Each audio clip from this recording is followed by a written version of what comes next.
All right, man. Welcome back, everyone. This is the Platform Podcast, episode 4. And today on the show, we got a very special guest. If you are a DJ, I'm sure you've already seen him on Instagram, on TikTok, on Twitter, if you be talking to him on there. We got my man, Paimon. How's it going, man? How's it going? Thank you for having me. Yeah, absolutely. Thanks for taking the time to sit down. So, let's get it started, man. We're going to talk to the guest about a couple things here, kind of dive into your forte right now, that content that's been going crazy, and then talk about some of the stuff that you'll be putting up aside from just DJ content. Cool. How you're diving into like helping people with organizing crates. So I guess it's still DJ content, but not necessarily of you DJing too. Yeah. Right. But then we'll get into everything from just the entertainment industry and booking and all that kind of stuff. So just to get things started, just tell a little bit about where you're from, how you grew up, what got you into DJing, just let the people know. Right. So I was born and raised in Iowa City, Iowa, which is a college town, but probably unheard of to anyone else not in that circuit. Flyover state.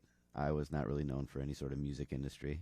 But being a party school, it is known for its parties, which DJs make their careers, thankfully.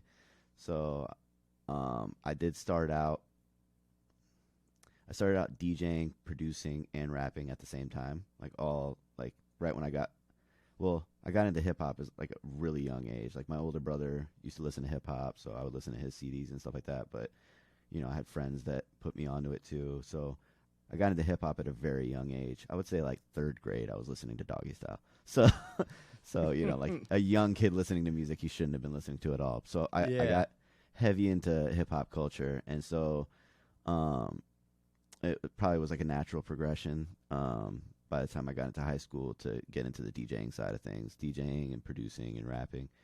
And then it was definitely like a hobby at first, as it is, I think, for most when it starts out. And then I just got an opportunity to DJ for money once I got to college. And again, it was only a part-time thing at the time, because I did get my degree, and I was studying to work in a field that my degree would help me with.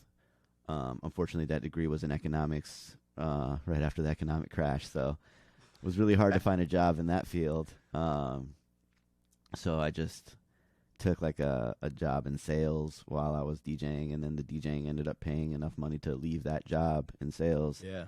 And then it became a full-time gig. To where I was making enough income to support myself while at the same time support my other musical passions of producing and making and writing music and stuff like that. So, yeah.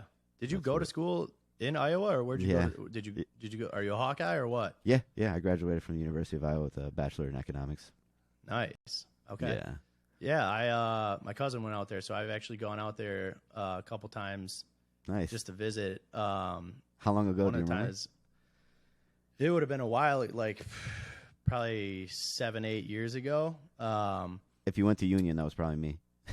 That's one of the places we went to. Yeah. Nice. Yeah. Because that's like, where's the place that's like the jungle or whatever? Oh, that's Summit. Okay. So we went there too. Nice. I forgot where it was at, but we saw Big Sean there. And this was like before. No, Blue it was Moose? Blue Moose. It was some venue with like basically like a bar venue. This is like before Sean like blew up.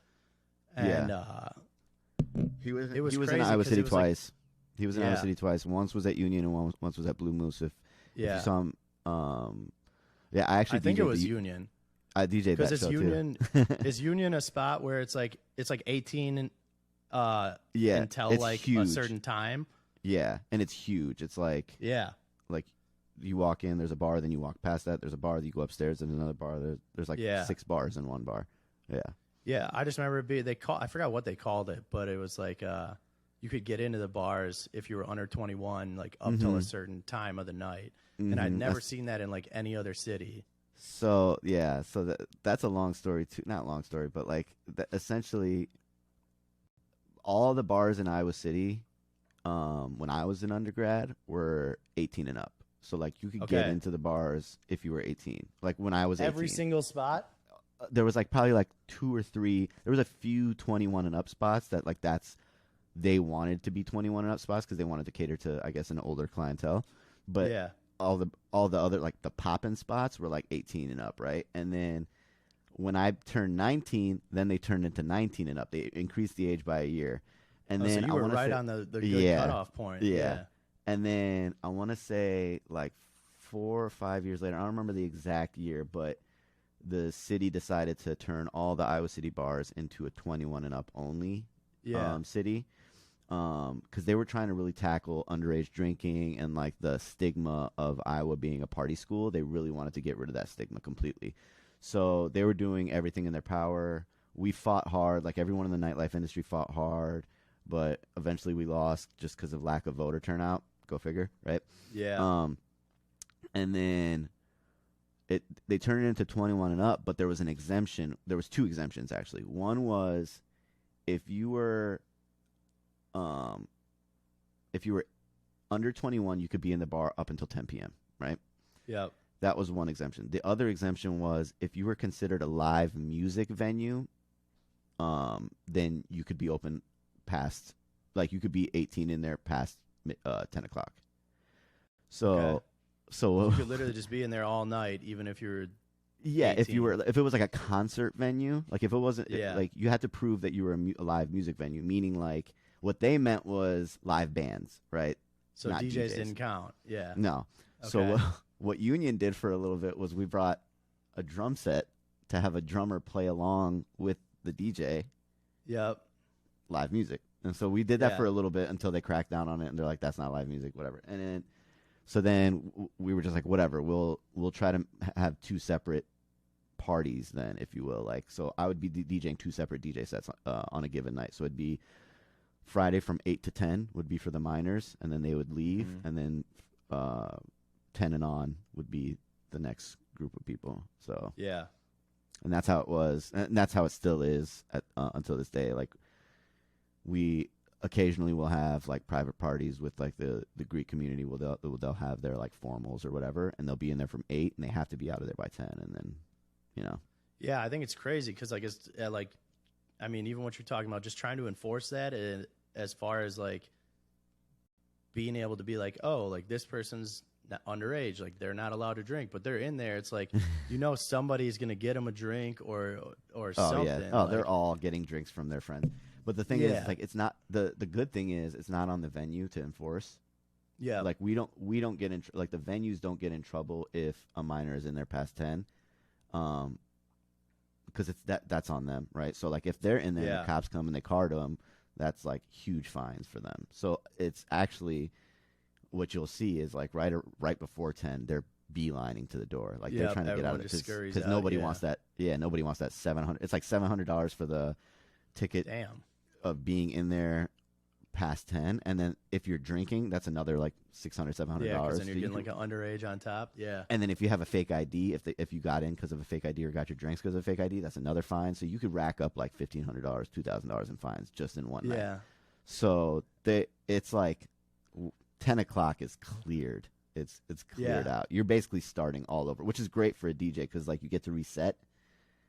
Because you are playing all the like your prime time is at like 9 p.m.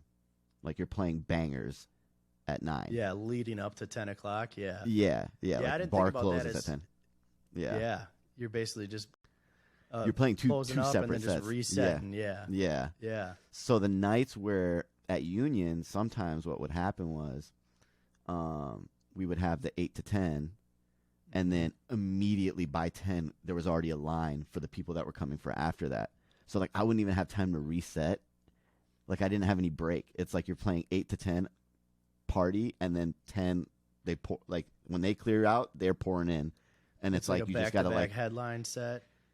Well, you just kind of got to, like, change the vibe and, like, go back to opening. And, like, it's like, yeah, it's weird. It, like, does something weird to your head to, like, and then you would forget, think that like, there would be like a gap. But yeah, and then you'd forget, like, did I play that song already, or was that earlier, like at the 8 to 10? You know, like you start like second guess. It's wild, but yeah, you'd have to actually go through and look at your history and be like, oh, never mind, that was at 8:30. That was yeah. that was the first crowd. Yeah. Or sometimes it's just like such a long night. You're at that point, you're like, fuck it, like Yeah. you're like, I'll play it Just gonna let again it if I ride did. anyway, Yeah, yeah. even if I did. Yeah. They're gonna want to hear this shit again anyway. So. Mhm. But yeah, so I mean, where are you all playing right now in Iowa City? I mean, are you So kind of one of the main guys there? I would assume. yeah, so it's funny. So Iowa City's like kind of small when it comes to its bars. Like there's a lot of bars, right? Yeah. But it's not the same type of DJ market that you would think of when you think of a city with a lot of bars. There are some DJs that play at like a bunch of different spots. But for me, what I noticed, what always worked for me was like, instead of just being like, all right, I'm gonna play here Thursday, I'll play here Friday, I'm just like, let me just play at the same spot every week. And granted, it's harder on you because you have to keep it fresh and keep it new, but it builds consistency to where people know exactly where to find you, and if they want to come see you, that's where they're gonna be, and it just builds from there. So I've always had good luck doing that. So I was resident DJ at Union for 13 years. Mm-hmm. And in Iowa City, that was like basically the only place I played. And then obviously during that time, I was doing a lot of traveling and playing outside of Iowa. But now, ever since Union closed in 2020, my new residency is at this spot called Bardot, which is a small spot, like super different than Union. Union was like huge, big room, like more similar to like a I mean, we were playing like festival type of stuff, like big room stuff too, you know. Bardot is like 200 person capacity, so it's like smaller. It's still club atmosphere, but you know, we don't do like, we're not like catering towards bottle service or anything like that, right? Yep. Completely different vibe. But yeah, I just do there Friday, Saturdays every week, and prior to me DJing there, it wasn't a club atmosphere. It was a bar. It was like a sports bar. So it's relatively new in the way that it's being branded now as a nightclub for dance, like for people to come to listen to good music and dance. So it was kind of a project for me to like turn this spot into the Hoppin' Club in like the Poppin' spot in Iowa City. So that took about a year, and now you know we have a consistent crowd that come to hear good music, and it's just like, for me, it's like, if it ain't broke, don't fix it. Like, I'm not gonna like leave one weekend and go play like another spot in town, and then people show up and be like, oh, that was whack, what was that, you know? And then I lose Now I those want to people come back because, the next weekend. Yeah. you know, because it's like, it's hard, and I don't want to have to do that thing where like DJs post their schedule and it's like the same spot, you know, like, oh, here's my schedule for the month, and it's just the same Thursday, Friday, Saturday. yeah, and then one change here, one change here. It's just stupid. It's like, you know, so I didn't want to have to do that. So it's just easier to do it this way. Plus, I love convenience at this age and this point in my DJ career. I want least amount of energy and not energy, I should say, least amount of like taking a toll on me when it comes to like setting up equipment, when it comes to traveling and stuff like that.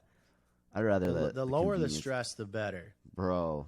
Like when I was, so I mean, probably skipping to the LA part, but when I was living there.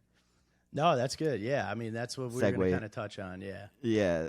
But yeah, that's when I was DJing in a different city every weekend, and that was that toll is hard on, like, just the constant traveling, constant airport delays,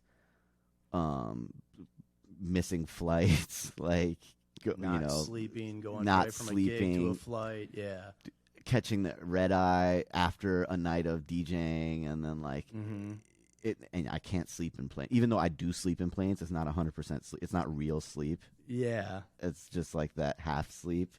It is the worst. Yeah, you just get exhaustion, and it's not worth it to me. So with you setting up at this like new spot, did you have a lot of say as far as like how to brand the nights and how to build it? Yeah, okay. I got full creative control, because like at this point, like awesome. I said, I was sought after at this point. Like I had already built up my my brand, and I had already I had the resume, so I was known in this by the bar owners and everything like that. So like once I was a free agent, it kind of was one of those things to like we got to get him now that union's closed. So they sweetened the deal, and it was one of those like, we trust you, we know you know what you're doing as far as music goes and as far as format and any sort of marketing or anything like that and branding of the night. So I was like, sweet, I get to really set it up exactly the way I want it to be. I get to curate a clientele that would mesh well with my style of DJing, with my music.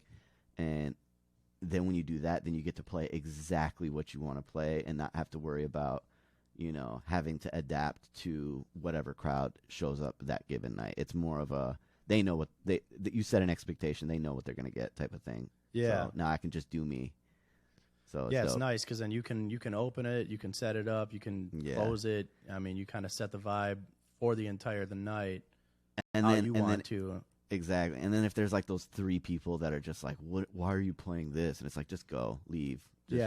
We will do so much better without you. There's people waiting in line that want to have a good time, and you're in here complaining. Just go. I always think that's the funniest thing when like a couple people are bitching. It's like, look around, like just do a 360 real quick, and look at everyone else having fun, and you think that it's really gonna matter if you and your 2 friends leave. Like I think the rest of the people that are gonna continue to have fun will be all right without you guys.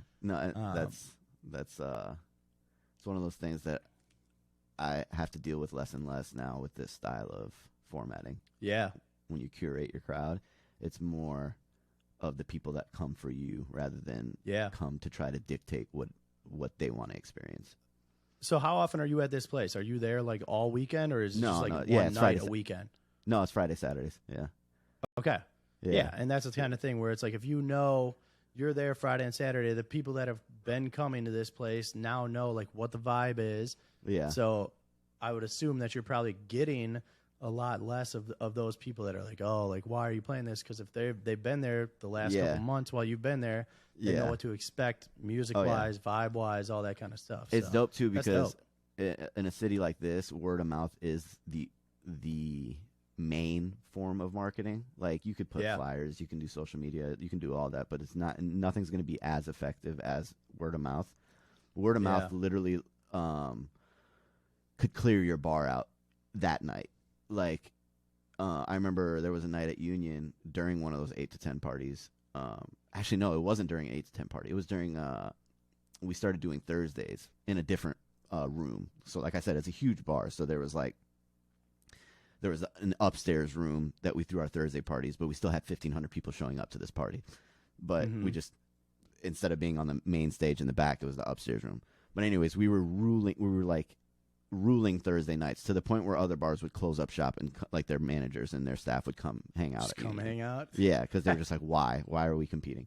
Yeah. So we were that packed on Thursdays, but there would be nights, obviously, in a town like this, cops have nothing better to do, and the way they make their revenue is tickets, right? Tickets and fines. Yep. So they go after the hot spot. So cops started showing up to Union, and they would literally, there was like, I remember one night specifically where like 4 or 5 of them posted up at the stairwell. So like you couldn't even like go downstairs. You couldn't even leave without running into these cops. So they posted up, and it was just like, you drop like, what is it, like soap and oil, and just, like it was like that. Like they just scattered, and it was like somewhat early in the night too, but we were already like, we'd be packed right away.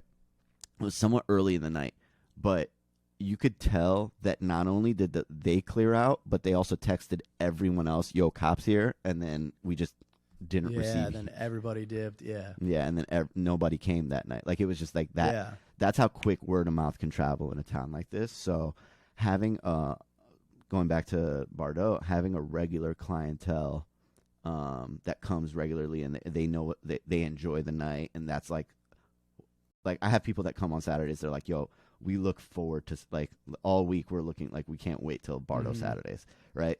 So like when they have that type of that type of passion for coming to a spot, their word of mouth is going to be far better marketing to their friends than me posting any sort of flyer or something on a story. You know, it's like literally from their friends being like, yo, this is the spot. Their friends are going to come. And then now that we have some new people experiencing it, and then so on and so forth. So it's like, that was my intention of starting small with like developing a loyal, regular fan base that comes, you know, weekly, and then build off their friends and keep growing based off that. So it's cool too. It's cool too because you see familiar faces every week. So like you get to learn their musical tastes. Like, oh yeah, this is the Kanye group, or oh yeah, this is the Weeknd group, or oh yeah, this is the Frank Ocean group, or oh yeah, this is the Rihanna girls. Like you get to learn like what their favorite songs are and favorite artists. So like you can kind of like give them a treat when like it's like, oh yeah, I'm gonna do a little mini medley of these songs and they're gonna go crazy. Like watch, or like, oh yeah, I get to play Afro beats now because this group's here. Oh, like they know dance hall, I get to play dance hall, or like my Latin crowd's here, I get to drop all the reggaeton set. Like, you know, like, so it's when you play, that's like one of the advantages of playing like a regular or a spot regularly is you get to like learn the faces and like, you know, you're watching them, like, you know, because you're reading the crowd. So I get to really develop this, like, I get to really unleash all the tools in my arsenal when the time is right, when I feel like I have those moments. So Milwaukee is like the same. Milwaukee's super small, and like I'm in Nashville now, but like that's where I grew up was Milwaukee, Wisconsin, and like being there in Chicago would be where I would like split my time DJing. Yeah. And that's the same kind of market where it's that smaller market. Yeah. Where for me, I was playing at the same spots every week. Just had like a regular kind of residency there. And one of the spots I would play at was this place called Trinity. Okay. And it was the same kind of vibe where it's like every week it was the same college kids coming in from either like Marquette or UWM. And you got to know like, oh, that's the girl that likes this. That's the dude that always requests like Afro beats. And it's like as soon as you see him walk in, you could drop it before they even like come up and say hi. Yeah, like it's their entrance song. Yeah. And they get so much more hype when like you see them walk in before they even like get a chance to get over to you too. It's dope. But yeah, it's cool that you can like you see those reactions from like week to week and you're like, oh cool, like this is what this group likes, like you're saying, and it's like you're building I don't even know their like names. Yeah, same. Yeah. But it's like half of them, like it's like you don't even know their names, but it's like, oh, I know that they like this. I know that they want to hear this song. And you become like this like person that they like defend. You know, like they're like you're their DJ. Like and so it's funny because like when people do kind of act unruly sometimes, or the annoying people, it's the people on the dance floor that usually enforce on them. It's fun. They're like, what are you doing? Stick up. Go. It's like and you're like, you're thank you. That's yep, exactly. That's awesome. Yeah, so it's cool. But yeah, I mean, you talked a little bit about LA. How long were you living out there? Just a couple of years, right? Just a year and a half in LA. Okay. It was So it was. What initially brought you out there? Was it like for production, or what was the goal? Both. It was like, again, because like I said, the Iowa market for any sort of like resources when it comes to music, DJing, or anything related to music, it was like tough to have any sort of outlet. And I was really just trying to make it happen. And my brother moved out there for a job, so he was like, "You can come crash with me for a little bit." So it was an opportunity. And then he had to move, so then I stayed. I moved in with another with a DJ homie that I became friends with while I was out there, and then but yeah, so it was DJ related and music production related, because like I said, I was doing both at the same time. Production wasn't really something I was doing for income, but it was something I was definitely trying to make a name for myself, so that later on, eventually, that could be a source of income for me. But yeah, so I moved out there, was networking with like a lot of DJs, and then started off trying to get like my remixes popping before I could really, get my foot in the door with originals or anything like that. It was more of a, let me get some edits and remixes popping for myself. And then, so LA was, a spot where that was definitely way more effective. Yeah. To be able Were to you do able to that like there, network with a couple other Oh, yeah. people and yeah. Yeah, That's so what like I I feel mean like would like be like the biggest thing. it's so easy to network there. I mean, it's like Yeah. you're literally like if you meet someone, they might not be the guy, but they might know the guy, you know? Mm-hmm. So it's like it's one of those things that's just you got to be out there. And it's a grind. It is. It's like you're like out at the bars, like not to turn up and have a good time. You're out at the bars Yeah. trying to meet people every night. Like Yep. Monday night, you're out there. Tuesday night, you're out there. And then like, so sleep wise, I was like sleeping into like 2-3 p.m. every day, and then like go out till like 3 in the morning, 4 in the morning, Yeah. networking. But it was cool. Like I did meet a lot of people, and they helped out. And you know, it's funny. It's like you hear a lot about LA, the downsides of it. As far as like people always have this like misconception that in LA people are fake, and it's all about networking, and that's true to an extent. It's the transplants that are fake and only out there for networking. The Angelinos, the ones that are from there, they're just living their life there. Like they don't need anything out of LA. They're there. Like they're from there. They live there. Like that's home to them. But like it's everyone else that comes there, me being one of them, that came there to gain something out of LA. It was like the only way to gain that was out of networking, right? So it's like, Yeah. I didn't grow up there, so it's not like everyone knew who I was out there, and it's not like I had a bunch of friends that I could reach out to. Like I had a few friends there, but they had no relation to the music industry or DJ industry or nightlife or anything like that.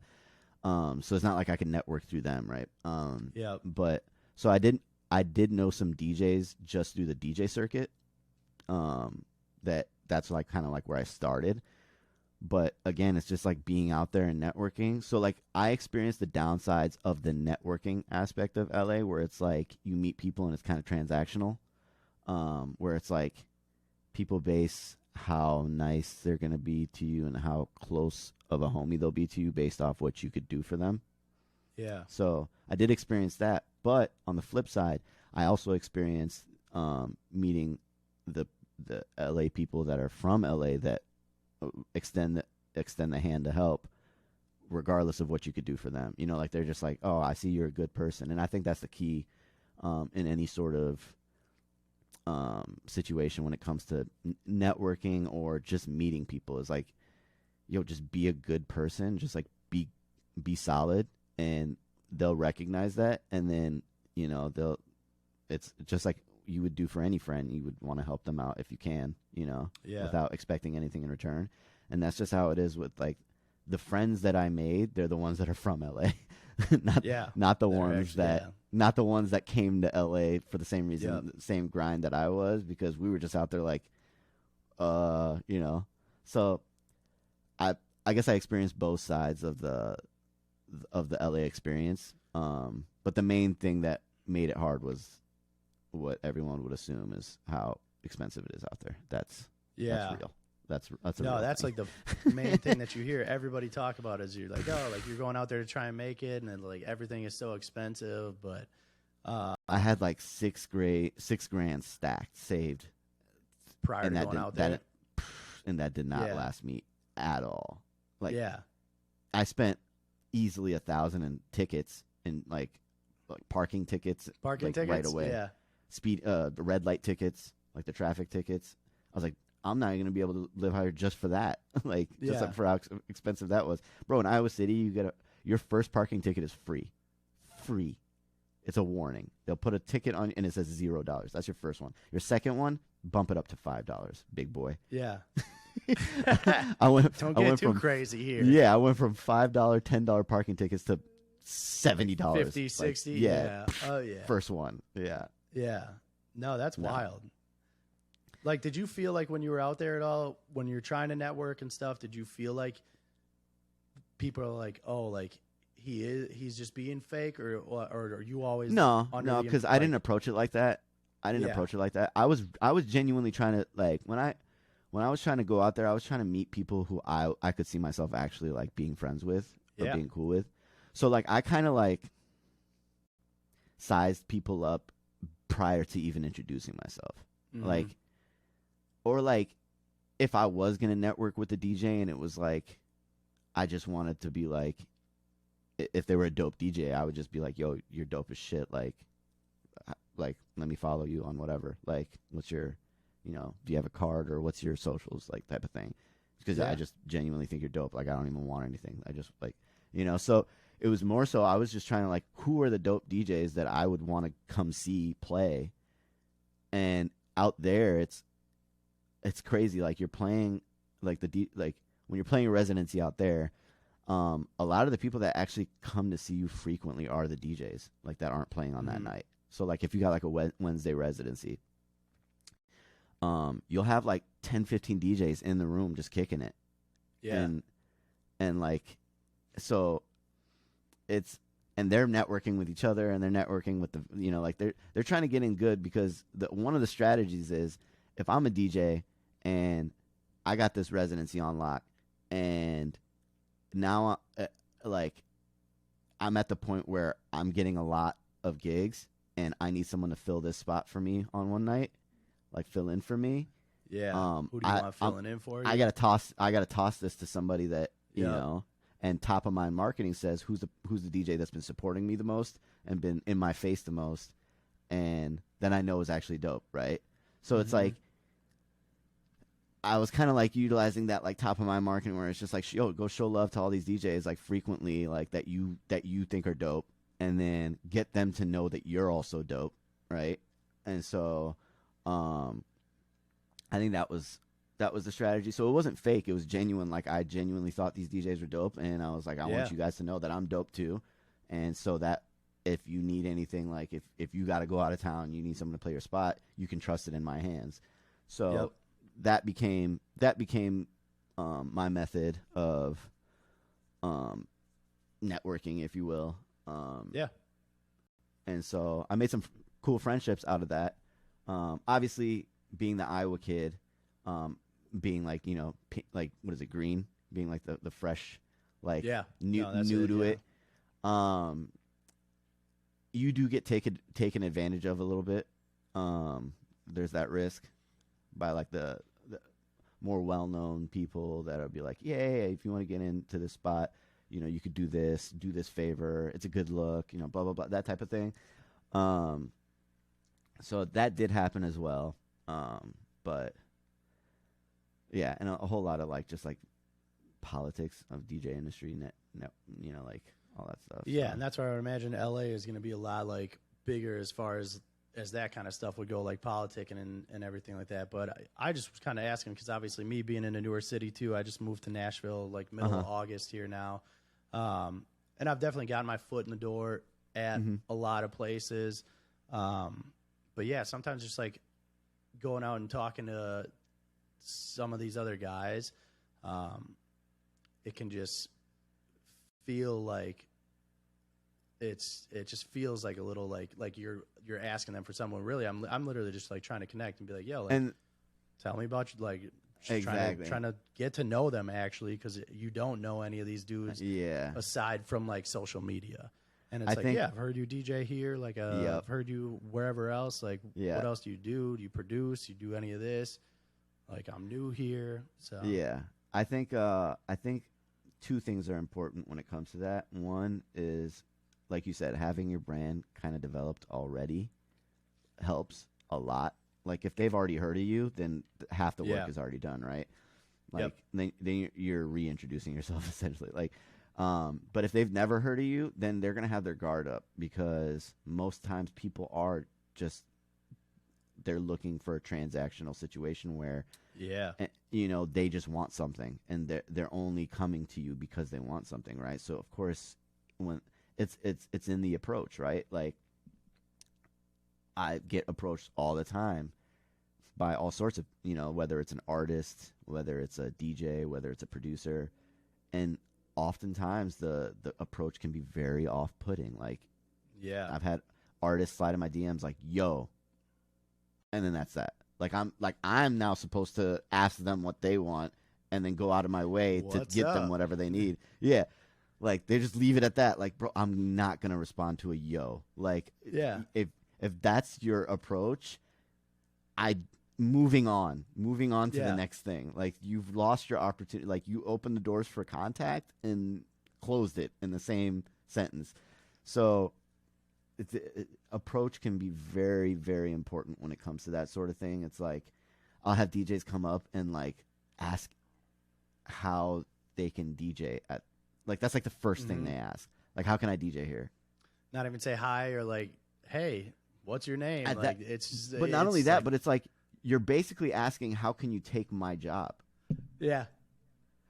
You're not asking like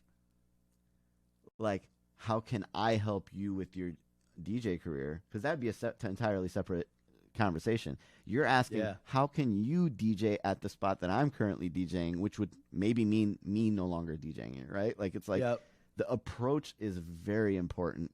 And like I said, the best approach is just be genuine, be a good person, and like try to like be a friend first, because like make friends is the best form of networking. Like make friends, and then friends will look out for you. But if you're just the guy that's just out there just trying to do business, people are going to treat you like it's business, and business and friendship don't mix. So they're going to have their guard most up of the time. Yeah. No, and they're going to have their guard up and make sure that you're not their friend, because they're going to know you're out for business. So they're going to be like, okay, sign this contract. Yeah. You know, like it's that crazy type of because even like since moving here already, I've already had people like that I'm not even really tight with, but they just know that I'm in Nashville now, and they have hit me up and be like, yo, so who does the booking at this place? And I'm like, bro, like I just moved here. Like I don't even like, really. I'm still trying to find out for myself. Yeah, like, shit. When I figure it out, I'll let you know. Like, yeah. But no, then there's been people that have gone about it the right way and like asked the right way too. So you get a little bit of both, and it's always funny to see like the people that ask the wrong way and just have like no sort of courtesy or like just no couth, like no like basic human interaction skills. Like like I look at it like, is this how you would apply for a job? Like, is this how you would approach an employer? Like, yo, who's the one that's going to be hiring me here? Are you hiring? Yeah. Like what? Like I wish it was that easy, but it's not. So yeah, like it's like, and I'm not saying like, you know, bow down to me and like go get me coffee or anything like that. Like I'm not like I don't think that highly of myself, but at least treat me like with some sort of respect, right? Like I don't know. There's definitely a right way and a wrong way of doing things, and I very often see the wrong way, and I don't even think I've perfected the art of it, but one thing I do know is I know how to like be a good friend. I know how to like be a good person to people, and I think that's been the thing that's worked best for me in my career and just in life when it comes to human interaction, is just being genuine and being a good person, and not doing things for the expectation of anything in return. Of a reward from like just doing things because you're completely. Like you care about this person and you want to do something to help them out because you believe in them and you're like you want to see them succeed, you know. And I think if more people treated their friendships that way, then more people would succeed if they realize that we're not really competing. Like it's there's competition in a lot of fields. A lot of fields are competitive and a lot of markets can be competitive, but there's enough to go around if we do it the right way and we don't have to be crabs in a bucket. And unfortunately, like some markets are a little more cutthroat and a little more competitive, so it creates that kill or be kill attitude and mentality. So, have you been out here to Nashville or no? I haven't been to Nashville, but I used to DJ out in Milwaukee a lot. So where? I don't think it's open anymore, but Library was. Oh, Library Club. I was there a lot. Yeah. I did Dick's, that pizza spot. Yeah. That shit was fire. So who like booked you there? Like, do you know like Tony Newbie. Scoofus and Mike? Newbie. Okay. Yeah, Newbie. Nice. That was back when Newbie was in the game. Newbie's the homie. He just actually helped my buddy out with the house. Yeah. Nice. Oh yeah. He got out the nightlife thing and started going the real estate way. Yeah, Newbie's good. He's people. killing Shout out to it Newbie. too. Yeah, Newbie's We had awesome. some good But yeah, times. he used to be all over the promoter game, man. He used to run. Yeah. He helped me out a most of lot. the He put me spots. on. Dix was dope How did too. you guys 'cause link up? I think he heard about me through Kid Cut Up, maybe. Okay. Yeah, cut off I'm from not Milwaukee, sure. so that would make sense. Yeah. Yeah, I'm not sure if that was the case because I was DJing in Chicago a lot. Like Okay. even before I moved out to LA, I was DJing out in Chicago a lot. I want to say Newbie. Damn, did Newbie reach out to me through? Newbie knew like most of the Chicago guys too. Yeah, it might have been through a Chicago homie that put me on. Yeah. It might have been. Yeah, because I think he was. Yeah. I think. Oh yeah, I think it was because I think like DJ Gem and Cy Young and those guys. Yep. Yeah. I think they used to spin at Library, and I think they put me on. Yeah, they still come out to Milwaukee a lot because so right now like the owner of 720, which that's where like Newbie used to work a lot too, promoting. But so that dude, he's Cy and Gem are like his boys. Yeah. So they were always booked at like Dick's, 720, Library Club, all that kind of stuff. Yeah. But yeah, then Newbie he used to be in Chicago all the time. Yeah. I think like, that was the connection. So. But yeah, and then he knew Cut Up too. And actually, it's funny. I didn't meet Cut Up until I moved to LA, which was after I was doing all those Milwaukee gigs. Yeah. So I was like, oh, I heard a lot about you because Newbie used to tell me Newbie would be like, yeah, you and Cut Up, like you're the Midwest boys that I love booking, like like. So it was cool. That's crazy. I never knew that. Because I didn't move to Milwaukee or like back to Milwaukee until like 2011 or something. This was probably right around that time actually, because I moved to LA in 2012. So this was like right before that. I was doing a lot of Chicago and Milwaukee spots. Yeah. So that's awesome. I had no idea. Yeah, and then after that, then I moved to LA, and then I was doing mostly. I would do like Iowa City, Chicago, and then LA, and then I would do like a one-off in like any random city I could pick up. So like Texas, Miami, New York, whatever, Omaha. But like, now you're basically just like based. Yeah, I'm done. Just Iowa. Yeah. Yeah. Unless which is hilarious hilarious pay because a lot. Yeah, the funny thing is most people assume that like, oh, it's Iowa City, so like why are you here? Like you're so much better than Iowa City, and it's like you don't understand how the DJ game works. It doesn't just because like that city's bigger doesn't necessarily mean that the DJing pays better. Like No.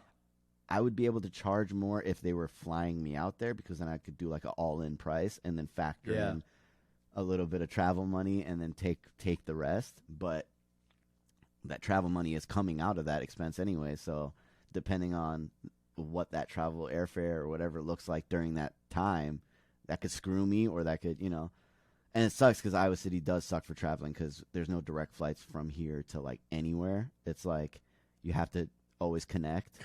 Yeah, so that does make the flights more expensive and take way longer. I remember when I was living in LA, I was still DJing at Union so they would fly me out for all the football games during Hawkeye tailgates.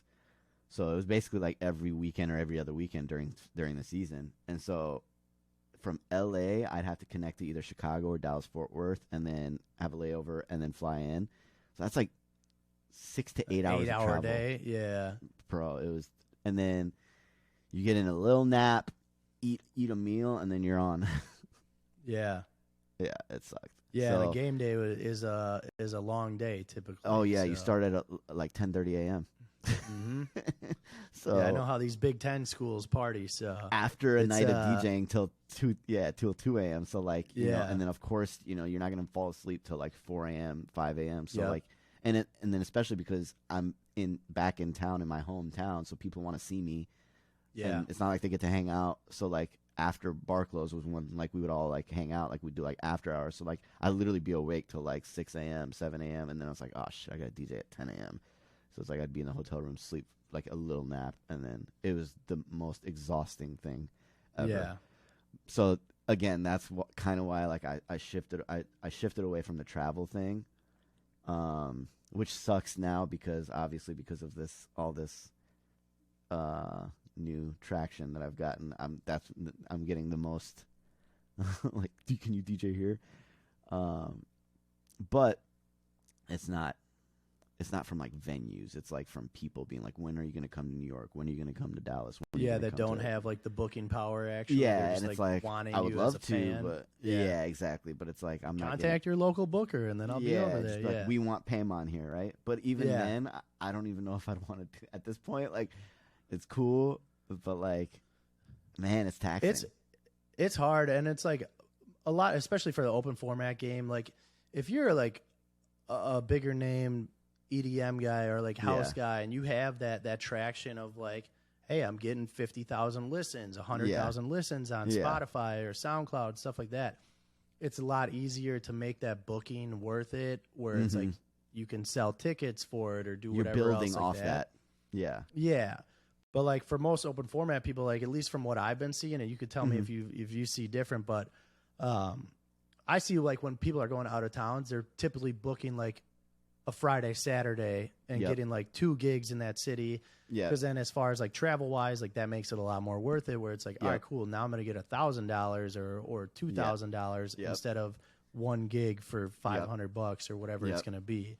So that's what I just see a lot more of. It's like, hey, if I'm going to go travel, I'm going to knock out 2, 3, 4 gigs in this weekend. So it's really for the, honestly, like you said, it's like if you were a big name, then you were doing it to sell tickets or to push your brand, which is like, as a producer, you're driving the traffic to your music, you know. But like as an open format DJ, our brands is our DJing, and unfortunately most club goers aren't going to follow the DJ unless it's the resident that they see every week. There a lot of people that go to the clubs, they don't know open format DJs by name like that. Like, they're not like, oh my God, this is, and it's crazy because we're like, you don't know, you know, DJ, you know, like whatever, like they're the biggest deal to us, but it's like they don't know that from the next person. Like Pauly D's the biggest, you know, like DJ they know, you know, like Paris Hilton and Shaq. Milwaukee just had him, yeah, exactly. So it's like, so DJs that are already celebrities are the ones that they might go see, but like outside of that, you're not a household name if you're an open format DJ, unfortunately. Yeah. Regardless of how big of an open format DJ you are, you're not a household name. So it's really hard to market yourself, to have people come see you in a travel gig. It's more so you're going to a spot that already has traffic, a dedicated clientele, and you're just trying to establish yourself as someone who could do well in that room that already has traffic, right? And you're almost selling yourself to the management, promoter, or venue owner more than you are to the clientele. Like, no, and that's what it is. Like for me, I was running Lucid in Milwaukee, which is one of the nightclubs in Milwaukee. And like when I was running that, I would get hit up by DJs all the time. They'd be like, yo, like, heard you're managing Lucid now. Like, what do I got to do to get like booked out there? And it was always really hard because Milwaukee is such a small venue that, I mean, you hit it on the head there, where it's like, it's just not worth it for me. As much as like I love DJs and like I know these DJs, for like me to bring in like a Conflict or like some of these bigger open format guys, it just wasn't worth it, because like the everyday club goer doesn't know or care that like Conflict. Yeah, like the DJs in our city are like, oh fuck yeah, like I want to go see that. Yeah. But like the regular club goers don't care if it's me DJing up there or like my buddy Sopa or Eddie. Versus Conflict. Like they'd rather fill up a night with us, because as far as like promoting wise, like we're gonna bring more people in than somebody like outside of the city who doesn't necessarily like know anybody in the city to bring in, or doesn't have that pull, because people, again, like as an open format, they're like, I don't know who this is. It's funny that you so say it's that. Hard. It's funny that you say that, because when I was the resident at Union for the longest time, so when I started DJing there, Union was bringing in a ton of guest DJs. It was like on a weekly basis it'd be a new DJ there. And it was like scam artist guys, you know, music trust guys, like we would have, like Cut Up was out there. We had a lot of the LA guys, the Vegas guys, you know, I think we had Crooked. We had like Headspin. We had all the 3 Style guys, you know, big ones, Trentino. We had See, like those are had okay though Scene, because Craze, you can get like you know. Red Bull to pay for them though. Like we had Trentino and Red Bull paid like $5,000 for him. Oh, really? So Oh, they I like, mean, yeah, I don't know what the deal they worked out with the venue owner, but they were basically when I started there, we were bringing out a lot of guests, and we had, I was pretty new in the game at that point, and this is like in 2007, 2008 when I started there, and so when I started, I was DJing on the front side. So there was the main stage in the back where we had like the guests that we'd bring in, and then we had the front side, the front DJ booth. So I was DJing the front DJ booth, and then the guests would play the back. Then I got better, and then I got the ability to start finally playing the main stage, and I would open up for the guests that we would bring. So then I was open up for guys like Scene and Craze and all those guys. Yeah. And so that's actually how I did start networking, was like they'd get to hear me play because I'd play right before them. And so they'd be like, okay, this dude he's good. He could warm up. He can open up without burning me. He can play. He knows the jams, like blah, blah, blah, and he knows how to control this room really well. So it allowed DJs that were better than me or DJs that were bigger names than me to feel comfortable co-signing me or like networking with me without being like, oh yeah, this kid sucks or whatever, right? So that was how I started networking out with those guys. And then eventually, I mean, that networking story was separate from the story that I'm about to tell, but like that was like kind of how it got into the LA scene and the Chicago scene or whatever. But anyways, eventually when I got good enough, the venue, the owner who booked the DJs started to realize, just like you said, it became less worth it to him to book out of town and pay all that money when I was bringing in a big enough crowd, and they were like loyal to me, like they were my fan base at this point. And it was to the point where like we would bring much bigger names, and they'd be like, when's Paimon going on, type of thing. Yeah. And like, so he was just like, duh, I get to pay you far less than these guys. Like I have to pay for hotel. Yeah, and that's the part that sucks. It does, right? Yeah. But it makes sense. But moving to LA, he was flying me out now. And so then when I moved back, it was like, hey, you were already paying me this. You already know I'm worth this much, so you might as well like meet me halfway now, as opposed to what you were paying me before. Like, let's just meet somewhere where like you're not paying for a whole plane ticket now, but the pay is better now. So like I worked my way up in that sense, but still it would have been, even with what I was getting paid, it would have been way more to book out of town. So we stopped booking, like Union stopped booking guest DJs. And it's funny because there was like a few DJs that thought I was like cock blocking, like that I was like undercutting or like making like stopping them from getting gigs. And it's like, bro, I had nothing to do with that. The owner was just like, why would I? Like, yeah, because then they look and they see you're they the don't one that's know you DJing. like that here. Yeah, like why am I gonna pay you all that extra money so that you can not bring more people than the guy that lives here is bringing? Like, think about a business decision here, So it is kind of funny that you brought that up, because I've actually gotten like some like negativity thrown at me because of that. And it's just like, this is the game. Like, how are you not like, isn't this happening everywhere? So I assume. No, and that's how I felt the same way, where I'm like, fuck, like you feel like you're being a dick, but it's like, I'm like, yeah, man, like the owners just don't want it. Yeah. Like, they don't want to pay you that much. Yeah. Cause like, let's say you as the resident DJ are trying to bring a DJ homie to play at your spot, and you got to justify to the person that's paying for them what they're paying for. And it's like, you're telling them the name and they're like, I don't know this person. Yeah. And you're like, no, but they're a really dope DJ. Like, they're known in the DJ world. They're like, are they going to know this person? You're like, not necessarily, but they're going to do a good job with this room. They're like, okay. Why am I paying? And it's like, this much? they got 10,000 followers on Instagram. They're like, cool. Like, what does that correlate to in Milwaukee? Yeah, they're like, they're not here. Like, exactly. Yeah. So it's like, so it does become tricky in the sense of like, now in our industry, I feel like there are still guys that do a lot of traveling, but it's hard to it's hard to maintain that as like a viable source of income or career. Yeah, most of the guys that I see do it, like I said, are either like they're knocking out 2-3 gigs, like do like a Saturday day gig, Saturday night, and then like a Sunday gig or something like that. Yeah. Yep. Or it's like the places that they're going to, they have like a once a month residency where it's like they're able to build up that that like loyalty with their regulars that are going to be there. So it's like they know, hey, like third Saturday every month, we got Chisel coming in here or whoever else. It's like, that's what I did with the Chicago library. That's what I was doing. Yeah. So I would do like one night, a Friday in Chicago, Saturday in Milwaukee, and like, and I would do that like once a month. And so like, so we get that a lot. Thing. Yeah, we get that a lot in Milwaukee, where we'll get like a Jersey or like whoever else is going to be in town. Like when there is like a conflict or someone in town, or like a Five or Eric Deluxe. It's like whenever they're in like Chicago on that like so you Friday, don't have to pay for then that like extra flight.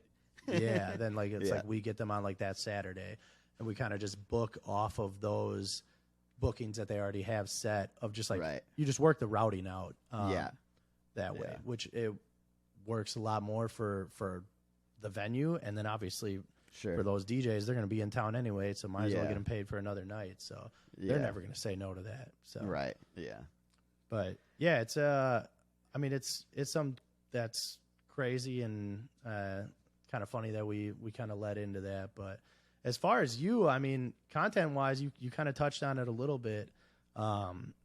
Been killing it on the TikTok game. Thank you. I think from what I was watching before, I mean, what's the your most views is 20 million on is the what 20 million? Yeah, 20 million on the 6 foot 7 foot, and then I have one that's like at like 6 million. What's the one that's 6 million? That was when I went from Natasha Bedingfield into Crew Love. Really? I went from Unwritten into Crew Love. Yeah. Hey, Unwritten's a banger, man. It was. So Crew Love, it was. Yeah. So my boy Eddie, he is Eddie Reckless. He's one of my buddies. That's like big DJ in Milwaukee. That's like his go-to closing song is always like Crew Love. Here. Yeah, love that. Yeah. See, you guys would get along great then. Yeah. But yeah, he's a big Drake fanboy. Oh yeah, I mean I love Drake. But yeah, no, like the TikTok thing has been. It started off real well. Now it's just like kind of like something I'm just trying to maintain, I guess. Yeah. I feel like the initial spark of like when it takes off is done, and now it's just like a plateau for now. I don't know if there's going to be another bump up, but they definitely so I mean, like, what are you trying to do? What are you trying to do now with it? Because I mean, I know from listening to you prior, like you're not trying to become that guy that just like samples tracks and like blends into new ones, stuff like that. No. And you don't I definitely don't want to. Yeah, I definitely don't want to be an influencer, but I just kind of fell in my lap. So like it was one of those things. It was just like strike while the iron's hot type of thing. Yeah. But and if it could help me in my other ventures, in any other thing I'm trying to do musically, I really wanted to shine like my musical talents, but those it's just like I don't get. Is the traction just like not the same? I don't know. It's just like I don't know if like algorithmically it doesn't like do as well, because like now it's like I'm like niched in that like DJ, which seems to be why like the explainer videos or like when I give advice, those do a lot better than anything else at this point. No, and I remember seeing like the 6 foot 7 foot one of like the kind of like the tutorial video of how you did it, and I thought it was dope, just like seeing how you're breaking it down. For like regular people that aren't DJs that might not understand, like, oh shit, like this is actually how they're doing it live. And I'm sure at the same time, because I know how fucking TikTok is, that you probably had a bunch of haters on there too, being like, oh, that's just fucking recorded, just pushing buttons. No, the main one was, oh, you can get this edit off of blah blah blah. Like this is on SoundCloud, or this is da da da, or such and such. I'm like, dude, do you really think I'm just gonna sit here and just push? I mean, I get it because but that's why it's like you have to, because there's people that get called out for it and like get caught. Like I think like Wired Up was one of the dudes that got like he got shit from like a bunch of DJs because he had like a S11 and you could just see the waveforms not moving at all, but then he was still like fake hitting buttons. And I think it was like Cleveland Terry was like, bro, this shit's fake. Like you're not doing it. Yeah. And he was I like, think that's, yeah, whatever. Like, I think that's more common than we probably even know as far as like content creators. I've noticed that most, not so much in the DJ realm, but like when it comes to like producers posting like their content, when it comes to like beat making, a lot of times the beat's already made. So like they just want to like showcase like them making it, but it's really just like fake finger drumming and fake keys. So I try to make sure the way I make mine more authentic is, as far as like the music production stuff, is I just set up the camera while I'm recording. Yeah, you do this shit live, yeah. Yeah. So like when I'm recording, like if I'm playing an instrument or doing something, I have the actual footage of that actual session. You know, so like you think audio wise, like it doesn't really matter because then you're not necessarily going like a line in and getting like a direct audio feed from whatever instrument. It's still good enough like mic wise for like a TikTok. Oh no. So I'll use the audio that's recorded, but you're saying you do. But I use film that. myself actually making it. So yeah, like what I'm recording in the video you see is me recording it in. And then so you go and like splice the audio to match the video. Yeah, so then I'll go after. And match the video with the audio.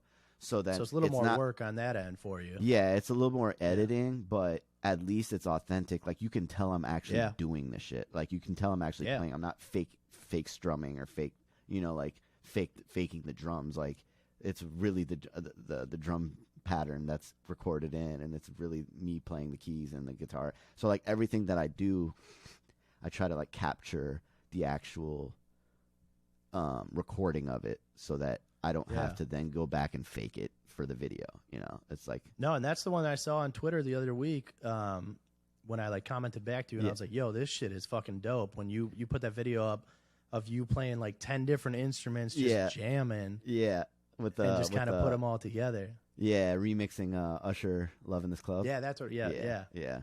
So that's the type of content that I would love to be the main type of content that I create. Yeah. It just so happens that the DJ content is so much more easier to make because there's a lot less editing involved, because all I'm doing is setting up my phone camera at my gigs and just recording, and then I just pick. And then you just go and take chunks later. Yeah, I just chop it up and I'm like, okay, these transitions are dope, or like I could tell a story with this transition, or like there's something DJ related that I could spark a conversation about with this transition or these songs that I'm playing or something like that. So then I post it. Go ahead. I was just gonna say, and then I post it and then come up with like the discussion try to make something like engaging the why out of it. Yeah, exactly. Try to make something engaging out of it. Like right now, a lot of the stuff I've been posting has been about Serato 3.0 and stems and how I'm utilizing that. So like it's like, but then obviously, you know, there's a lot of stuff that I've been doing recently about crate building and like, you know, like or music organization and stuff like that. So now I can actually showcase how the stuff that I do when I organize my music, how it helps me in my DJ set. So then like sometimes I'll do something cool and I'll be like, okay, these few songs that I played, that's as a result of me having my music organized well, or having these smart crates set up so that I could just go through these. Like when I do, like recently I've been doing like a lot of like producer appreciation type posts where it's like I'll play a string of Swiss Beats songs or like a string of like Neptune songs, and it's because I have smart crates that have producer, or they're organized by producer. All the metadata organized. Yeah, and the metadata like captures, like I'll write in the producer name in those sections, and then it'll automatically put all the songs that are produced by those people in that crate. So it's like if I want to play a string of, you know, Just Blaze songs, I'll just go to my Just Blaze crate and boom, it's like right there, and then I can just mix them sequentially one right after the without having to think, damn, what other songs did he produce, and search it, you know, like it just like makes the game so much easier and quicker, and it's like a lot less thought and memory recall and a lot more just like workflow. So Yeah, because if you're just in an all folder, you're not hitting any of those. No, just bro. off of, you're gonna be like, shit. All right, well that was one song and that's it. But yeah, how you have those smart crates set up, that's gonna line it up so much easier. To be able to hit all that. But yeah, I was gonna say, so from the content, from that video that you put on Twitter, did you like not get or did it get like taken down from TikTok, or what was like the story behind it? Because I know you said like I'm putting this on Twitter because something. No. So I had put it on TikTok, and it did well. This was during the time that I was like, my videos were all getting a ton of views. And then I posted on Twitter, and then I put it as my pinned video, and then it was there for months. Right? It was like my pinned tweet for like months, but it wasn't getting any traction. I was like, why is like. And this is after all this content that I'm putting out is doing well on all platforms. Like on Twitter, there's a lot of discourse about like all the stuff that I'm posting. So I'm like, how are all these people not seeing this video and being like, yo, that's cool. Of my shit. Yeah. So then I click on it to listen to it, and like 20 seconds in, the audio cuts out, and I was like, oh, that sucks. And I was like, so then I took it. I was like, they're not even getting to hear me do anything. So then I took it down and reposted it, and then that's when it took off, and like people were like reposting, like Cosmo Baker or like reposted it, like Artistic, like it was like, yo, this is dope. Like, you know, like dances, like, you know, like all these like big name, like, you know, like big to me for sure, like we're like liking it and stuff, and I was like, yo, that's dope. Like now I'm getting because I saw it like right away when I woke up, and I was like, oh, I'm like, damn, this shit is dope. Yeah. And then I remember like I like retweeted and stuff, so that way it would obviously go out to other people. Appreciate it. Yeah. I saw. No, I definitely. That's the type of stuff that I like, enjoy doing. That's like the stuff that like is actually like, I feel like, one, it makes me better at what I do. Anytime I make something like that, like it's practice, right? Like I'm like having to create, utilizing all these talents that I've like been sharpening up, like and skills that I've been working on. But at the same time, I'm also showcasing it, like, you know, hey guys, I'm more than just what you guys probably know me for. Like, I mean, how many instruments you know how to play? Because you playing guitar, drums, so keyboard, guitar, bass, keys, drums, and then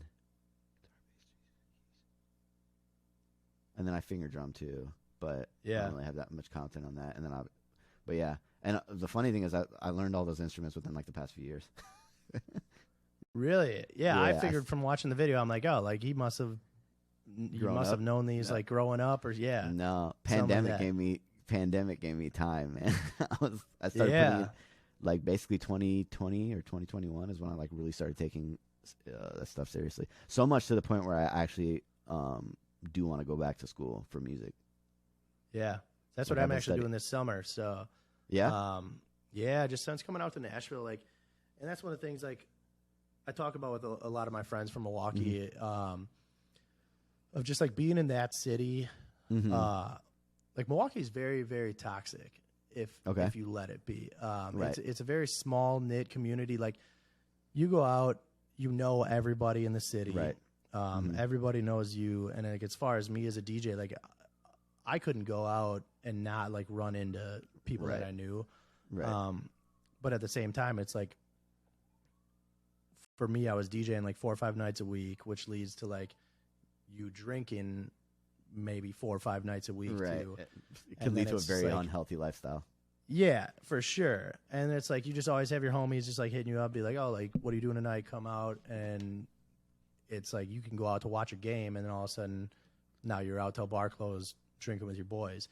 But as far as like people kind of like motivating other people, I mean, there's a couple people there killing it right now. Like even Steve is one of my favorites.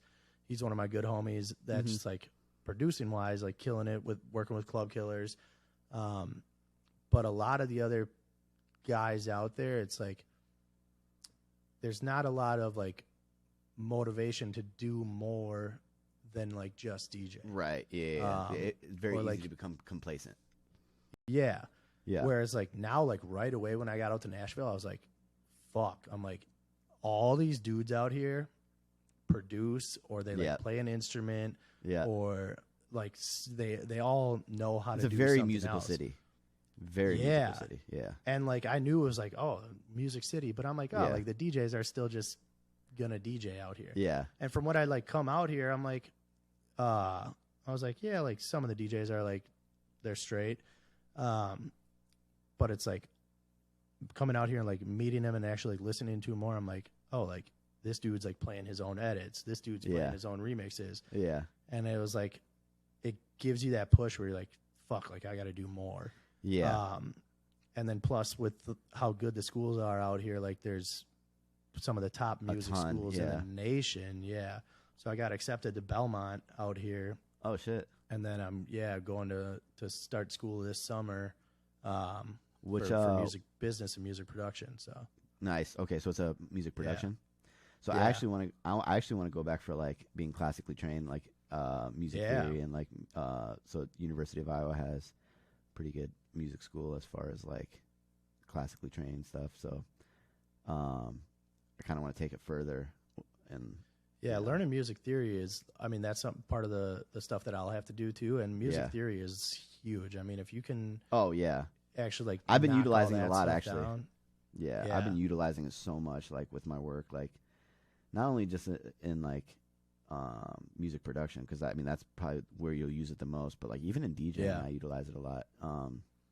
It just comes just in like so staying helpful. in key and stuff like that, or what? Yeah, and just like overall understanding composition, like understanding like how songs are written and composed, and then also understanding like the structure of it, like and phrasing, and it helps out with so much of that. Like when it comes to like, so like I analyze music a lot, like in a very nerd like fashion. So like it like anytime I listen to a song, I just like, there's so many things that I listen to when I'm listening to it. Like I'll like deconstruct it in my head, like listen to all the layers, and that's the producer ear in me being like, could I produce this? And then it's just like, then I'm listening to like each section individually to be like, could I do that? And then I'll listen to it as a sum of its parts as a whole. But then I'll listen to like from a writer's perspective, like how did they write this? Like and also like then I'll analyze the writing of it, like the structure of the writing and like the melodies and the bridge and anything that like within that aspect and the lyrics and stuff like that. And then I listen with the DJ's ear. What would this go well with? You know, like, and so it's like I'm just analyzing all these different aspects of a song. So when you start to gain a background in music theory, when you start to like develop that side of it, and you gain knowledge about that part, now you speak the language of music. So it's easier to then deconstruct it and reconstruct it when you speak the language. Yeah. So, yeah, I'm excited to get started on it, because I know like for like that's just something I've always said. I'm like, as far as DJing, and I mean going back to what we were talking about before, just open format DJing too. It's like if you're producing stuff too, that's definitely you it's definitely set yourself cake. apart. Yeah. Yep. Because that was one of the things that helped me get past that Iowa DJ like kind of stigma. Hump. Yeah, the stigma of like, oh, this guy's from Iowa, like how, you know, like, so like when I got there and then I had these remixes that were doing really well, then when I met people, it was like they knew the name because they already had me in their Serato, right? Yep. So it was like, then it was an easier intro rather than, hey, this is the homie Paimon, he DJs, he's from Iowa. It's more, hey, this is the guy that produced this. And then you're like, oh shit, I played that a lot. Oh, yeah, that controller remix. Yeah, I heard that. Yeah. So like, it was funny because like when I went out there, I met Nick Hogan, because you know he was DJing, right? So I met Nick, and here I am. I'm like, I grew up watching his dad, and he's like, oh shit, I play your Calabria remix in my like primetime sets like all the time. And I'm like, damn, Nick Hogan knows me. Yeah, like that was like the way I was just like, yeah, damn, Hulk Hogan's son knows me. That's cool. Before I even met him. Yeah, so it was just cool. Like it was like that was the way I was trying to like set myself apart. Was like, again, like you said, like we've been saying this whole time, is like just DJing alone is hard to like make a name. Yeah. But at least if you can have your name be in someone's computer, like where they're looking at it a lot, like that, and making that name recognizable is huge. Like that's why like Twitter is probably like one of my favorite social media tools, is because like I was talking about this with like Phenom and those guys. It's like Twitter is that place where like I'll have a ton of DJ friends on there that I've never met in person, but I talk to often. Like you Bro, interact. I'm the same way. Yeah. And I don't know if it's the algorithm helping us out in that way, but like I find myself like once I start interacting with one DJ, then like I find myself like interacting with them more and more. Yeah. And you just like you have this like like you're just like pen pals online with these DJs. No, that's literally what it. Yeah. And so there's like a strong tight knit DJ community on Twitter. Yeah. There's also the toxic one that just like finds things to complain about all the time. But like there's like a tight knit community of DJs that like whether they're content creators or not, they're on there constantly like communicating with each other. And if your name is one that's always showing up and one that's recognized, that'll help you, like. Yeah. And so production is another way that you can make your name be recognizable and known, Yeah, absolutely. Yeah. So for you, like, where are you putting everything out right now? I mean, is most of your stuff? I haven't actually released any music in years now. Like, so. Well, that's why I haven't seen anything from you, and I feel like when we talked like a while ago, like I think you said that you were like taking a break from. Yeah. From just like putting stuff out. Yeah. Yeah. So like I was doing a lot of. So it started. I was doing a lot of remixes, and then that was like on the record pools. I was putting those out because SoundCloud, takes everything down. Yeah. So my main outlet for my remixes was either on my website or like DJ City, DMS, and those record pools. And then my original stuff, I started to work on a lot of original music, solo material, and then like producing for local artists in the Iowa area. And then that was like, on all the DSPs, but like it's just like hard to gain traction with that type of stuff. Again, in a area with like very little music industry. So then I started focusing on just production of like type beats, selling beats, rather than putting out like original music. It was just beats. So I was selling type beats for a while, and then that just became very monotonous and like soul sucking. Like, I just felt like it was like a very transactional form of artistic expression, where I was just like, you get to see like who's buying them, or like if they end up making any tracks out of them. That was another problem too. Was because a lot of the people that were buying them weren't doing the beats justice. Yeah. And so it's a very disconnected way of collaboration. It's like, I put these beats on my store, people buy them, that I don't necessarily choose who buys them. It's not like I'm choosing to collaborate with these people. They're finding it, they're paying for it, therefore they get it. Then they record on it, and then I listen to it, and then I don't like it. And then I'm like, well, why did I make it? Right? And it was like that money, that little bit of money that I got for that transaction wasn't worth the output, the outcome of it to me. And so I felt like I was like not doing my art justice, and I was like treating it like fast food. And so it was like there was a point where I was like literally making a beat every day and posting new beats daily, and then selling them for like a $50 lease, or like $100 lease, and then to never hear the song. Like that song would do 100 streams or whatever. Like, like it's not like on the back end that's going to help me eat much. So the front end was like super low, because you set the price point super low so that you could do quantity, right? Yeah. The goal is, let me sell a bunch of these beats for $50 because it's more affordable. So I'm going to try to sell thousands of this same $50 beat. Well, when you're doing that, then it's quantity over quality, which is not why I got into music. That's not why I make music. I don't get into it to slap a bunch of things together and be like, here, and throw it out on an assembly line. So it became very assembly line type.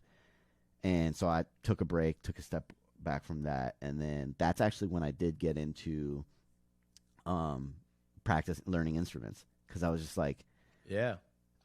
Pandemic definitely helped because it slowed everything down. I didn't DJ for like a whole year and a half during the pandemic, so I didn't have anything to do outside of play video games for a while. So I was like, let me pick up. Well, oh no, what happened was my music consumption changed. I noticed because I was no longer having to dig for music to play on the weekends.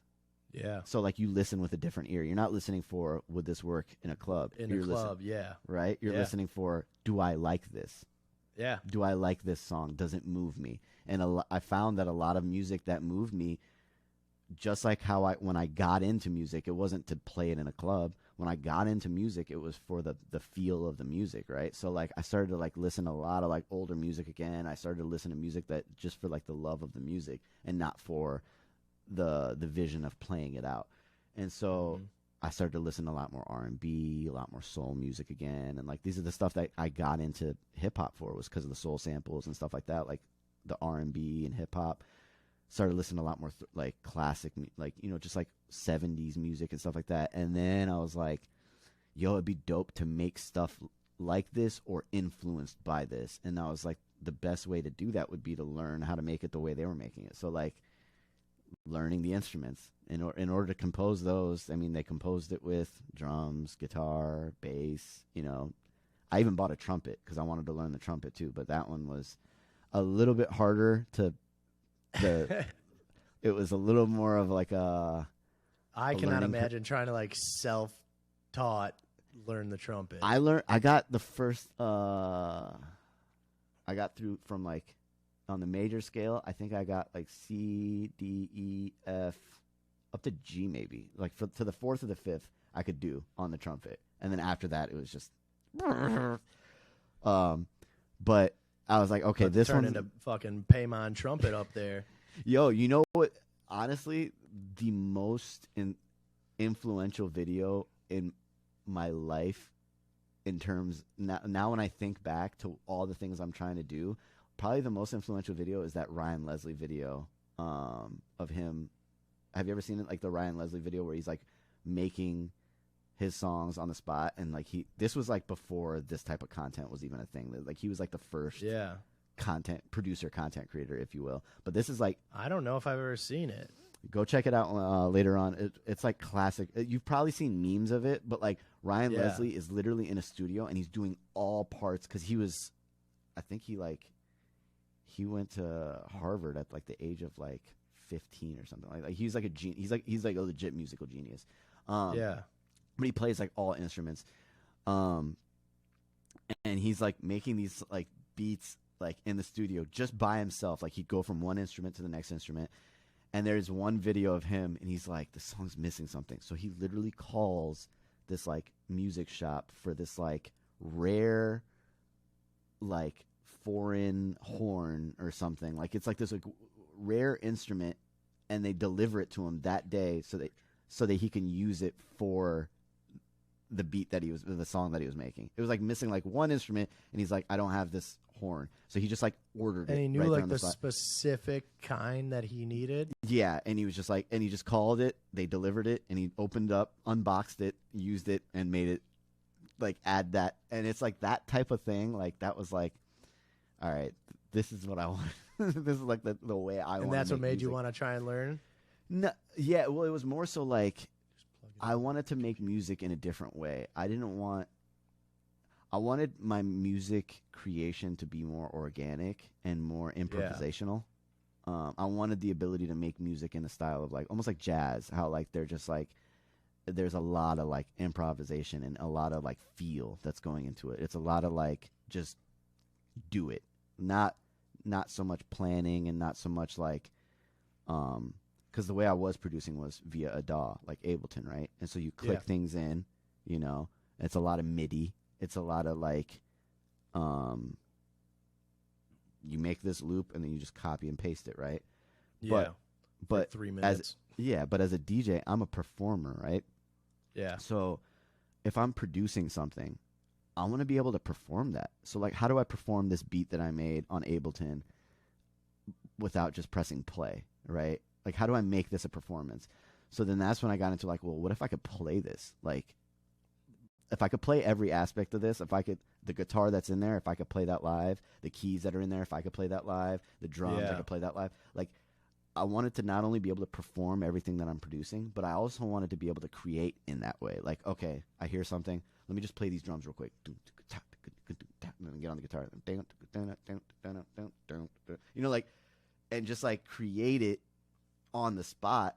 And that's the way that I create, is just like adding these improvisations of each layer to make. Well, I would think like in your composition. head that way, then you're able to hear it way better when you actually like know the instruments too. Exactly.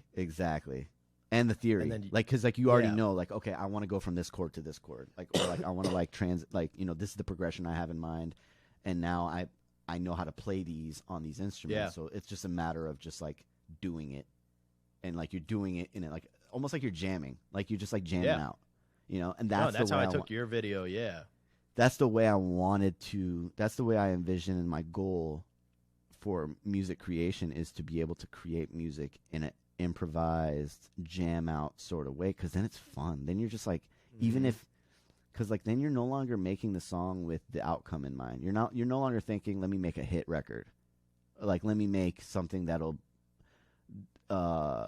sound good on a dance floor. Let me make something that like people like will turn up to. Like, you're not thinking like that with the ears of a DJ, or like with like this marketing in mind. Like, how am I going to roll this out? Like, what's the rollout?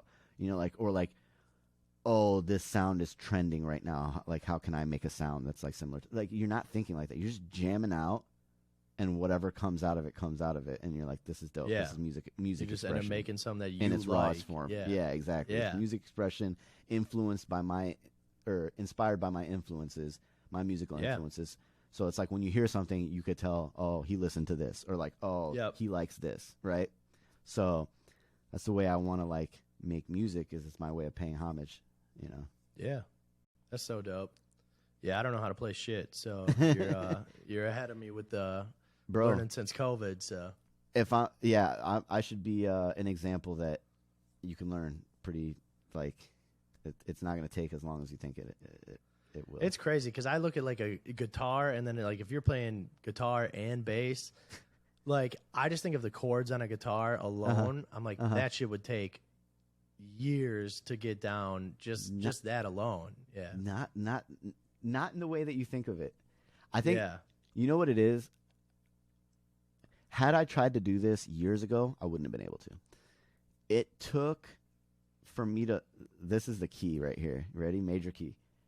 It took for me to learn how to learn, which I think that in and of itself is the most profound thing that a lot of people skip, that aspect of trying to dive into anything.